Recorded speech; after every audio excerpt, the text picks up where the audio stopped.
Quem aqui nunca sonhou em mudar de vida da noite para o dia? Todos nós gostamos de coisas fáceis, não é mesmo? Coisas que vêm sem esforço, sem complicação, de preferência sem custo. Quanto mais confortáveis nós estivermos conosco e com as situações da vida, melhor.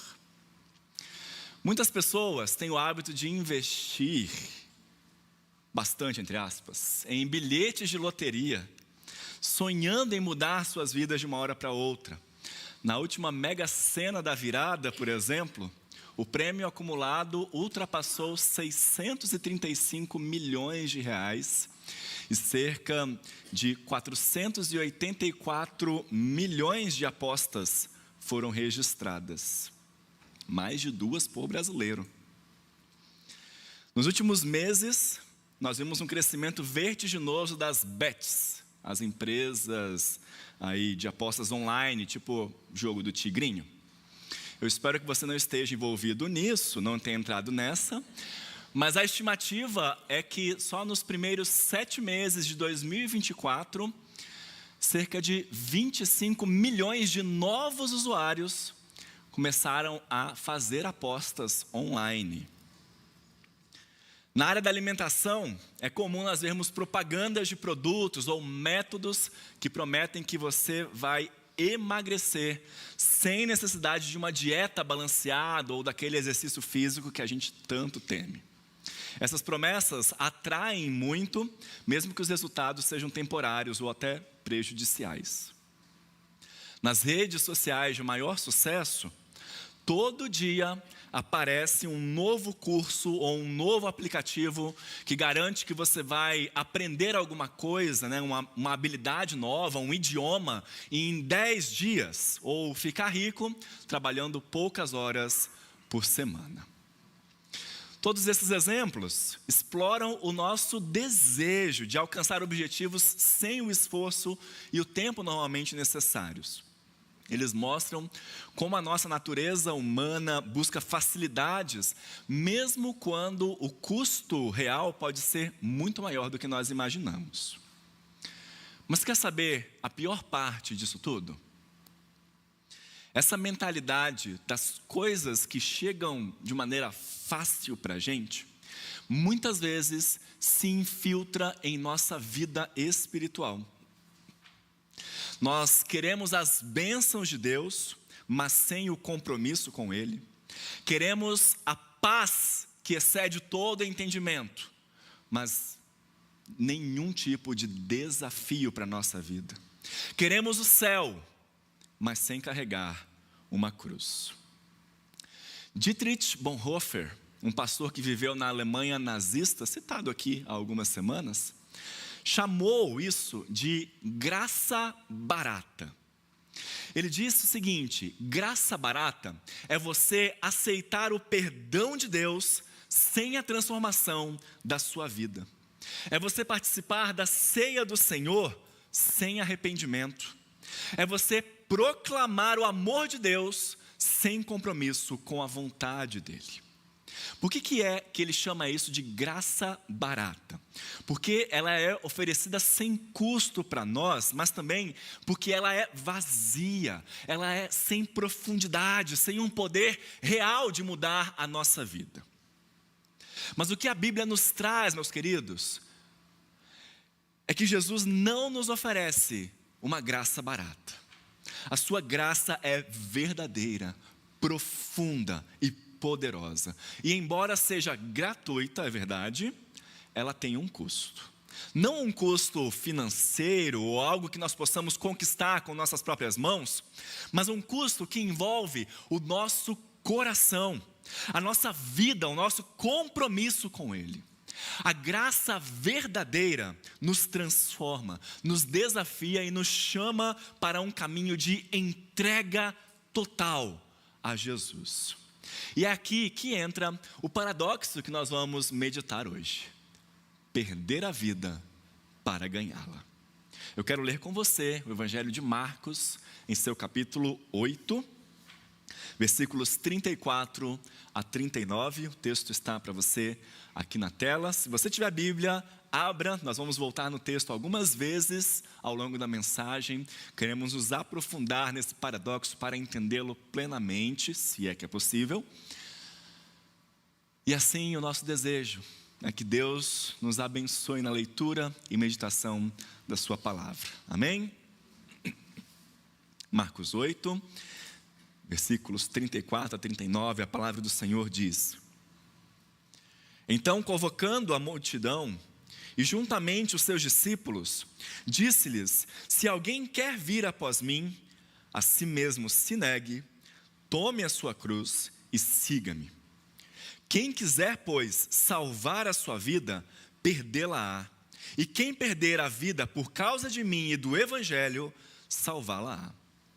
Que aproveita o homem ganhar o mundo inteiro e perder a sua alma? Que daria um homem em troca de sua alma?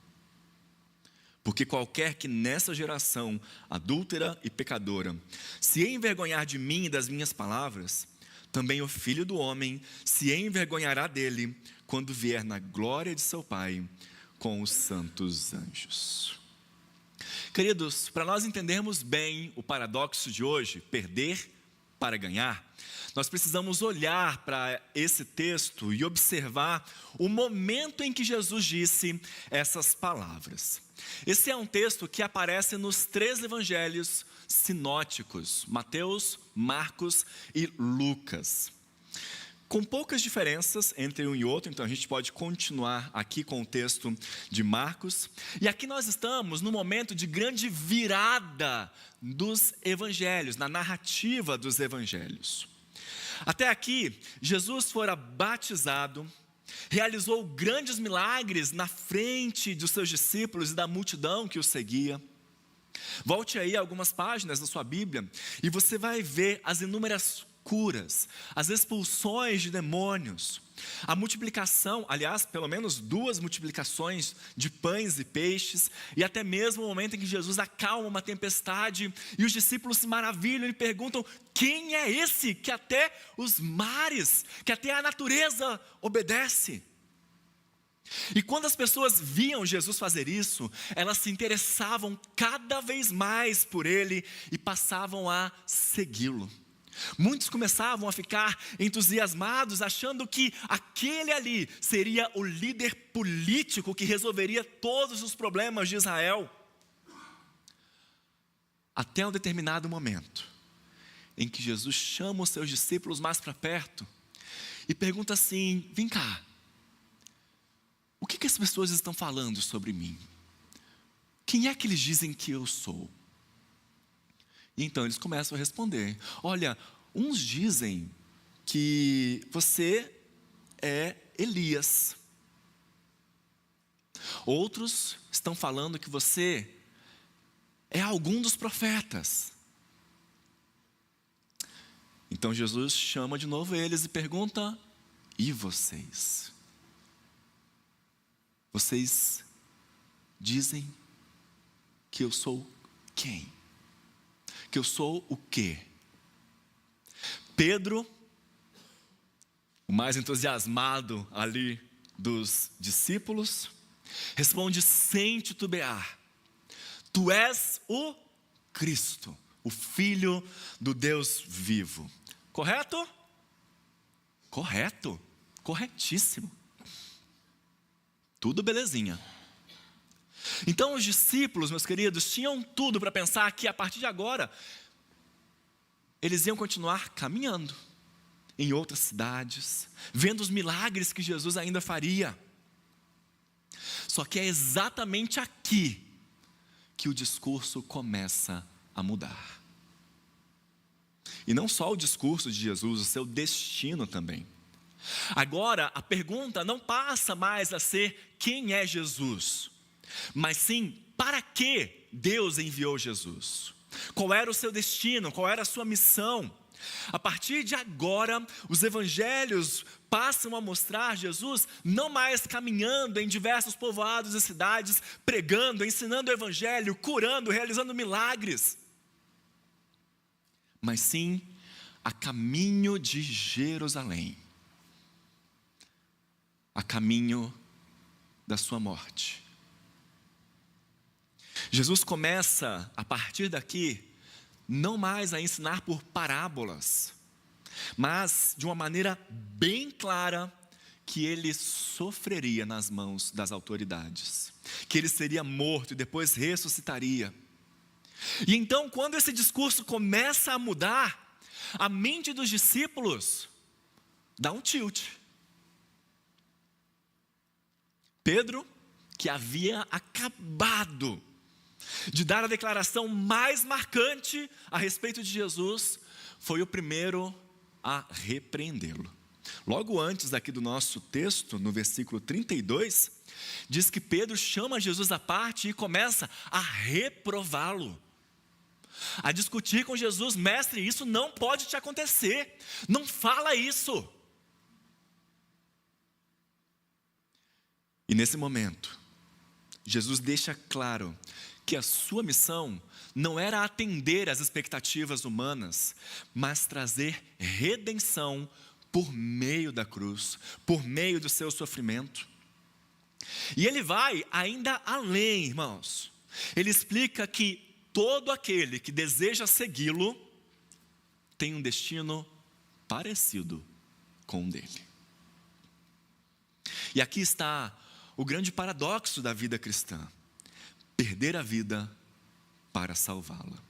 Jesus desafia os seus ouvintes a abandonarem a graça barata que eles queriam, que nada exige, que nada transforma, e abraçar a graça verdadeira que nos desafia, que nos molda e nos leva à verdadeira liberdade em Cristo. Vamos adentrar então um pouquinho esse texto para nós entendermos melhor esse paradoxo. Primeira coisa que eu quero que você perceba aí é quem ouviu esses ensinos de Jesus. Versículo 34. Então, convocando a multidão e juntamente os seus discípulos. Durante o ministério de Jesus, havia 3 grupos que o seguiam, que estavam sempre ao redor dele. O primeiro deles, um grupão maior, que os evangelhos vão chamar de multidão ou grande multidão.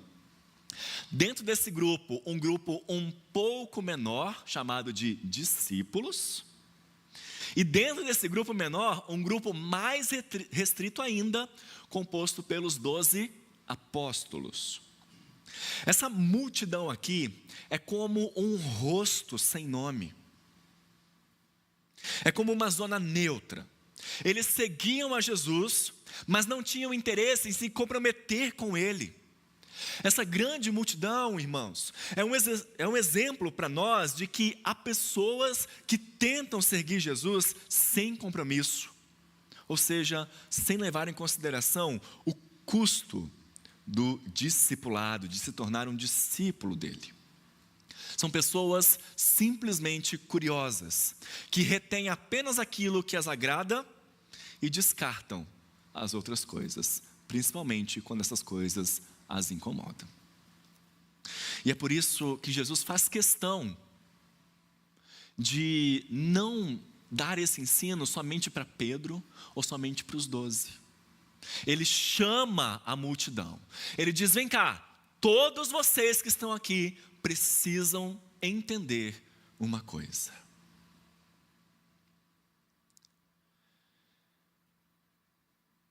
Todos vocês precisam entender o que significa me seguir. E ele faz aqui um convite: se alguém quer vir após mim.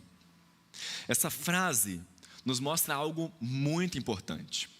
Seguir a Cristo, tornar-se um discípulo dele, é uma oferta e não uma obrigação. É um convite que ele faz a todos, mas não é algo que ele os força a fazer. Jesus oferece aos seus ouvintes a liberdade de continuarem sendo uma multidão ou de passarem a segui-lo verdadeiramente. Então, é preciso existir uma predisposição de seguir a Cristo. Muitos querem apenas o glamour do evangelho, mas não a cruz. Querem os milagres, mas não a renúncia. Querem a prosperidade, a saúde, mas não o arrependimento. Querem o paraíso na terra, mas não a bem-aventurança no céu. E Jesus mostra aqui que para segui-lo de verdade, você tem que segui-lo por inteiro, ou seja, tem que seguir nos termos que ele coloca aqui. Ele explica que para você deixar de ser uma multidão de pessoas quaisquer curiosas, para você se tornar um verdadeiro discípulo, você precisa atender a 3 demandas. O pastor Jonas Madureira vai nomear essas demandas assim. Primeiro, seguir a Jesus nos custa um certo tipo de desapego, um certo tipo de sofrimento e um certo tipo de amor. Então, um certo tipo de desapego. Se alguém quer vir após mim, a si mesmo se negue. Negar-se a si mesmo é renunciar ao nosso projeto individualista, ao nosso programa nacionalista ou religioso e seguir a Cristo e ao seu evangelho. É morrer para a nossa vontade própria, é negar o controle pessoal da nossa vida. Seguir a Jesus, aquilo que nós chamamos de discipulado, não é um trabalho voluntário que a gente faz de vir à igreja uma vez por semana e ouvir o pastor pregar. Não é algo que a gente faz como uma atividade extracurricular. Não, queridos. Deus se recusa a aceitar um papel menor na vida de alguém. Ele quer um papel de controle. Aqueles que negam a si mesmo aprenderam a dizer como Jesus: não seja feita a minha vontade, mas a tua. Agora, preste bem atenção nessa expressão. Negue-se a si mesmo. Não é negue algo a si mesmo. Não é você deixar de comprar uma coisa que você gostaria de ter comprado. Não é deixar de comer aquele pudim maravilhoso que a sua esposa fez depois do almoço de domingo. Isso é disciplina. Mas negar a si mesmo envolve você negar o próprio eu. É o oposto da autoafirmação, de você dar valor ao próprio ser, à própria vida, de você reivindicar os seus direitos e privilégios. É você se abrir às iniciativas e ao controle de Deus. Essa autonegação que nós estamos falando aqui pode tomar forma, de várias maneiras em nossa vida. Para alguns, pode significar deixar o emprego e a família, como os discípulos fizeram. Para aqueles que são orgulhosos, significa renunciar ao seu desejo de controle, de status ou de honra. Para os que são gananciosos, significa renunciar a esse apetite por riqueza, por ter sempre mais. Para aqueles que se percebem violentos, se é que se percebem, isso significa repudiar o desejo de vingança e assim por diante. Uma pessoa que nega a si mesma, abre mão de toda a confiança em qualquer coisa que ela seja por natureza, e então passa a depender somente de Deus. Vamos para a segunda demanda? Um certo tipo de sofrimento. Negue-se a si mesmo e tome a sua cruz. O que era a cruz para aqueles primeiros ouvintes de Jesus? Ela era um tipo de execução pública.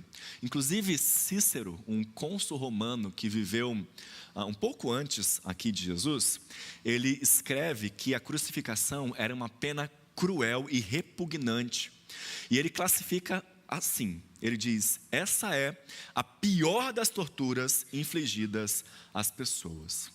Isso porque quando alguém era crucificado, antes de ser pendurado lá naquela estaca, a pessoa ela tinha que carregar a viga horizontal, né, durante um longo caminho, e nesse caminho, as pessoas que assistiam isso lançavam insultos àqueles condenados.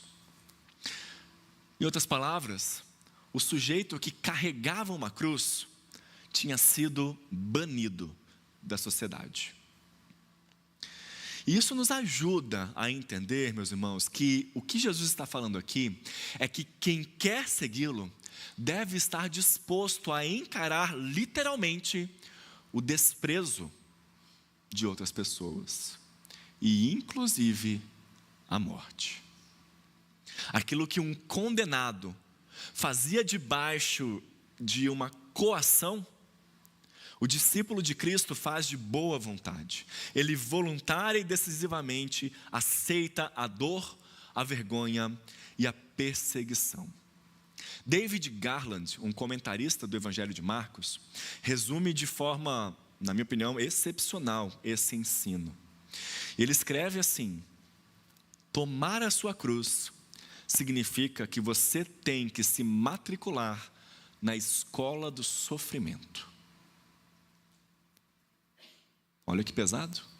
Tomar a sua cruz significa que você tem que se matricular na escola do sofrimento. Bonhoeffer diz algo bem parecido num livro que ele escreve chamado Discipulado.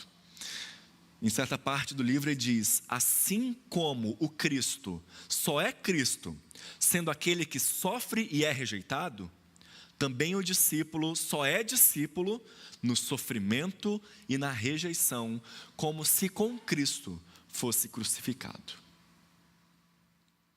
Agora, é muito importante a gente compreender esse ensino aqui de maneira clara, porque a gente faz algumas confusões às vezes. Levar a sua cruz não é sofrer qualquer tipo de sofrimento. É um sofrimento, uma rejeição específica, decorrente do fato de seguirmos a Jesus. Essa cruz aqui é uma cruz que recebemos por sermos cristãos.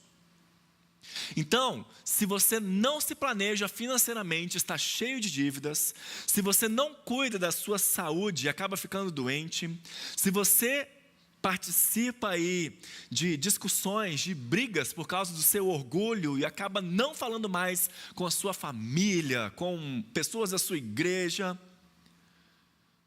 com colegas do seu trabalho, isso não é levar a cruz. Isso não é carregar a sua cruz. Tomar a sua cruz é ser ridicularizado, é ser rejeitado no trabalho, na faculdade, na escola, porque você defendeu valores cristãos, porque você compartilhou o Evangelho. É permanecer fiel ao seu casamento, é permanecer íntegro moralmente em meio às tentações, às pressões culturais. É você dedicar tempo, dinheiro, esforços para ajudar os necessitados ou apoiar ministérios, mesmo quando isso significa renunciar a sonhos ou ambições pessoais. Tá, pastor, como é que eu posso então saber a diferença? Se aquele sofrimento que eu estou passando, aquela aflição, é essa cruz que Cristo está falando ou não? Faça-se a seguinte pergunta: eu estou sofrendo por causa da minha fidelidade a Cristo e ao Evangelho? Ou eu estou sofrendo por algo comum que todas as pessoas passam? Ou algo que foi causado pelas minhas próprias escolhas? Ou pelas más escolhas dos outros também? Essas perguntas, esse discernimento vai nos ajudar a entender se o sofrimento que nós estamos passando faz parte de carregar a nossa cruz ou não. Terceira demanda, um certo tipo de amor. Se alguém quer vir após mim, a si mesmo se negue, tome a sua cruz e siga-me.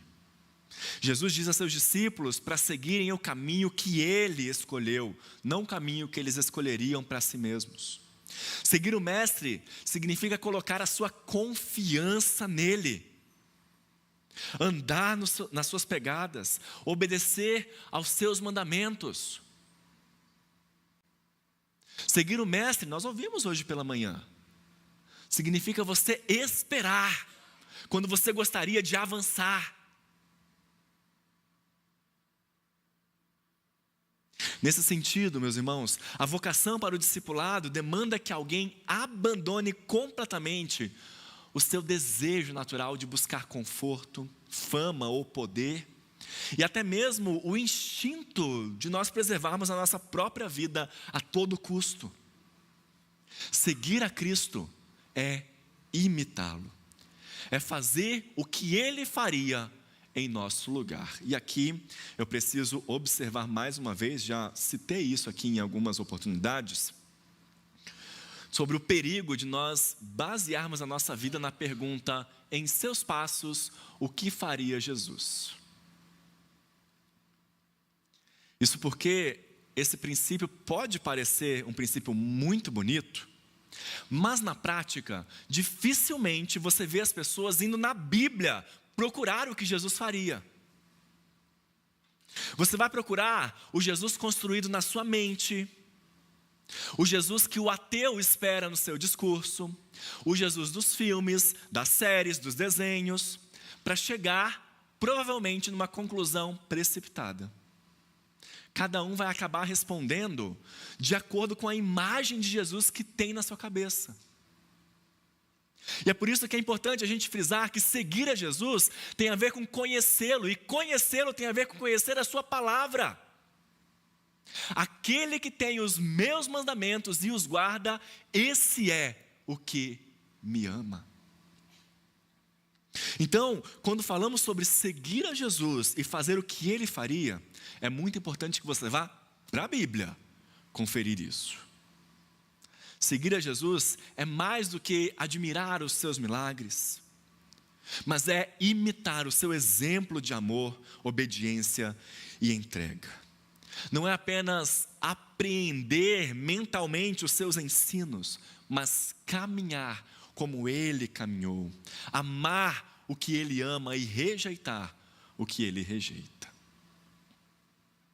Quando nos damos conta das demandas que o próprio Cristo faz para os seus seguidores, nós entendemos com maior clareza o que Jesus diz aqui. Esses elementos do discipulado, o desapego, o sofrimento, o amor, culminam numa verdade transformadora, na qual Jesus nos chama a viver esse paradoxo. Perder a vida que o mundo oferece para ganhar a vida plena em Deus. Ele nos convida a perder para ganhar, a renunciar para encontrar e a morrer para viver. Como diz o reverendo Hernandes Dias Lopes, o discipulado implica no maior paradoxo da existência humana. É isso que nos ensina o versículo 35. Quem quiser, pois, salvar a sua vida, perdê-la-á. E quem quiser perder a sua vida por causa de mim e do Evangelho, salvá-la. Como é, meus irmãos, que alguém pode ganhar a vida e perdê-la ao mesmo tempo? Bem, primeiro, alguém ganha a sua vida e a perde ao mesmo tempo quando busca a felicidade longe de Deus.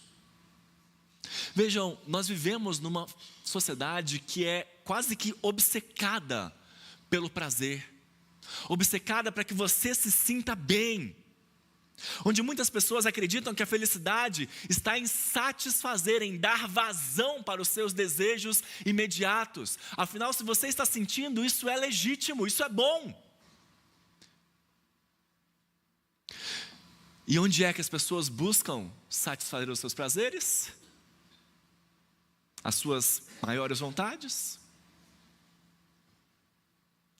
nos vícios, nas festas, nas viagens, nas compras, nas drogas, nos relacionamentos passageiros. Mas depois de experimentar tudo isso, acabam percebendo que um vazio continua ali. Nenhum desses prazeres conseguem trazer a verdadeira felicidade. Em segundo lugar, uma pessoa pode achar que está ganhando a sua vida, mas na verdade está perdendo, quando busca salvação fora de Cristo. Existem muitos caminhos, muitos discursos que prometem levar as pessoas a Deus. Mas a Bíblia é clara. Só Jesus é o caminho, a verdade e a vida. Você pode ter uma experiência intensa e emocionante na busca pelo sagrado. Mas se essa busca não está fundamentada em Cristo, você vai acabar, na verdade, se afastando ainda mais de Deus e perdendo a essência da sua vida. E por fim, você pode ganhar a sua vida, ou achar que está ganhando, mas na verdade está perdendo, quando busca realização nas coisas materiais. Nós vivemos num mundo que, além de valorizar o prazer, também valoriza o dinheiro acima de tudo. Afinal, ele é um bom caminho para o prazer, né? Muitos acreditam que quanto mais dinheiro você possuir, menos problemas você vai ter. Mas essa busca desenfreada por riquezas, meus irmãos, nos faz esquecer de Deus. A verdade é que nenhum tesouro deste mundo pode resgatar a nossa alma ou trazer a verdadeira paz. Ou pior ainda, essa obsessão pode nos levar a uma ruína eterna.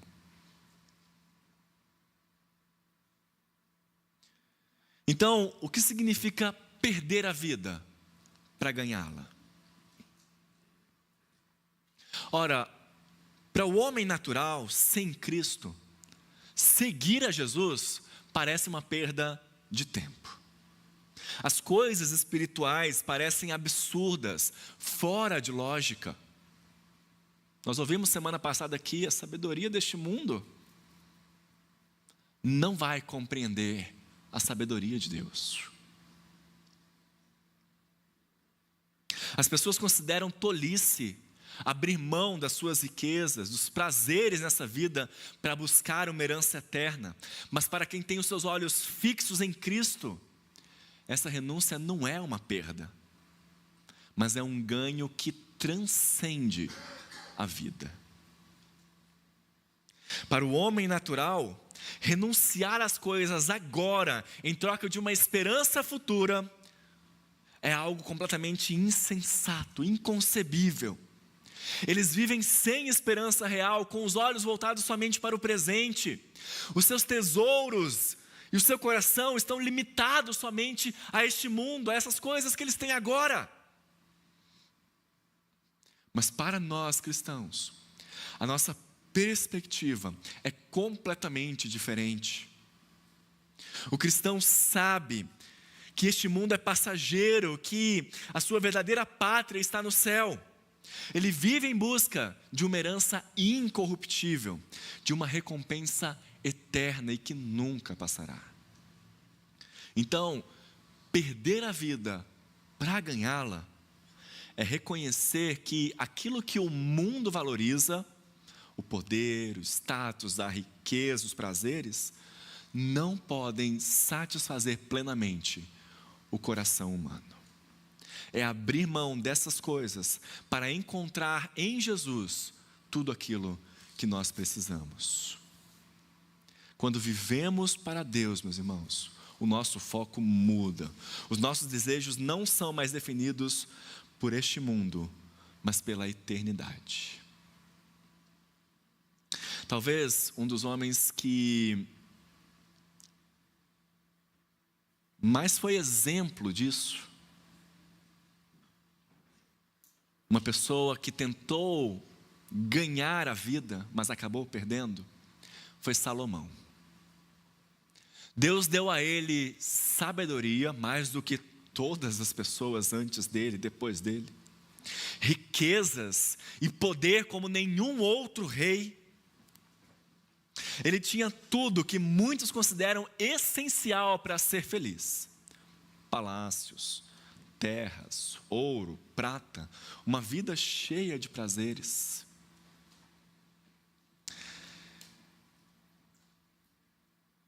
Ele escreve que ele usou tudo isso para procurar sentido para a sua vida. Ele buscou sentido na sua própria capacidade, nos excessos. Ele se entregou. Deixou o seu coração enganoso e corrupto falar mais alto. Nada negou a si mesmo. Mas no final de tudo isso, a sua conclusão é que ele continuava sentindo um vazio. E ele escreve: tudo isso é correr atrás do vento. Tudo isso é neblina. É vaidade. Nada do que ele conquistou lhe trouxe verdadeira paz ou propósito, a não ser uma pequena observação que ele faz lá no finalzinho de Eclesiastes, em que ele diz: tema a Deus.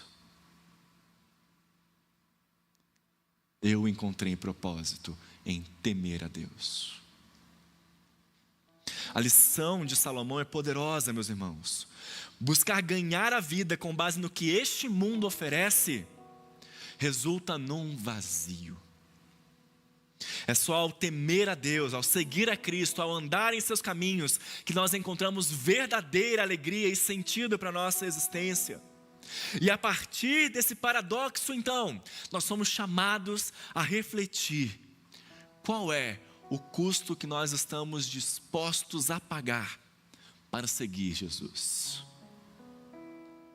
Nós estamos vivendo na segurança da graça barata, ou respondendo ao convite de Cristo para uma entrega total a Ele? Será que você não está confortável demais? Será que você não está sendo consolado demais aqui? Há quanto tempo você não sente um incômodo no seu coração? Um chamado para a sua vida ser transformada, para você mudar, para começar a segunda-feira de forma diferente, querendo seguir a Cristo, seguir os seus caminhos, dizer não ao seu pecado. Um ímpeto por buscar em Deus o seu perdão, por viver uma vida de testemunho, de pregar o Evangelho, de viver os valores do reino de Deus, ainda que isso te custe os seus prazeres, te custe a sua fama, te custe o seu conforto, ou até mesmo te custe a vida. James Riley, um pastor inglês, tem uma frase que me incomodou muito quando eu estava estudando para esse sermão. Ele diz assim: uma religião que nada custa, nada vale.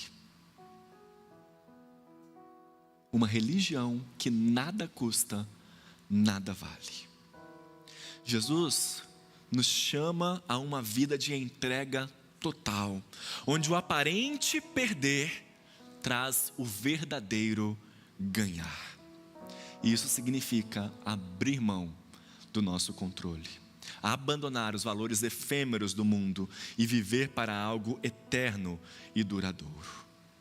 Cristo nos oferece não uma graça barata, mas uma graça verdadeira e transformadora. Hoje, meus irmãos, hoje é o dia de nós deixarmos essa graça barata para trás, abandonarmos a superficialidade do cristianismo que temos vivido e abraçar o discipulado profundo que Ele nos chama a viver. Entregue completamente a sua vida a Cristo, sabendo que perder a vida em Cristo é o único caminho para realmente ganhá-la. E assim, que nós possamos caminhar juntos nessa jornada de vida abundante e eterna que Ele tem preparado para nós e que só Ele pode nos oferecer. Amém?